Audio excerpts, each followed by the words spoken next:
Star Allu Arjun తాజాగా దువ్వాడ జగన్నాథం చిత్రం చేస్తున్న విషయం తెలిసిందే. అందులో అల్లు అర్జున్ బ్రాహ్మణ యువకుడిగా నటిస్తున్న విషయం తెలిసిందే. అయితే కథ కామ మీసు ఏంటో మాత్రం తెలీదు కదా.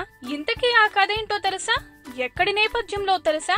రౌడిజానికి కేర్ ఆఫ్ అడ్రస్ గా నిలిచిన విజయవాడ నేపథ్యంలో ఈ డీజే సినిమా రూపొందుతోంది. ఇక అల్లు అర్జున్ పోషిస్తున్న పాత్ర బ్రాహ్మణ యువకుడు కాగా, మరో ట్విస్ట్ ఏంటంటే అన్యాయం అక్రమం రాజ్యమేరినప్పుడు ఆ అన్యాయాన్ని చూస్తూ ఏమీ చేయలేక ఉండిపోయే క్యారెక్టర్ కాకుండా అక్రమార్కుల పాలిట మృత్యునాథంగా అవతరించే మరో పాత్ర పోషిస్తున్నాడు బన్నీ. 2 వేరియేషన్స్ ఉన్న క్యారెక్టర్ పోషిస్తూ ప్రేక్షకులకు కావాల్సినంత వినోదాన్ని అందిస్తాడట బన్నీ.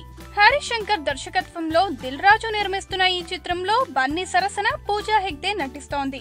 ఇక ఈ చిత్రాన్ని జూన్ 23న భారీ ఎత్తున రిలీజ్ చేయడానికి సన్నాహాలు చేస్తున్నారు.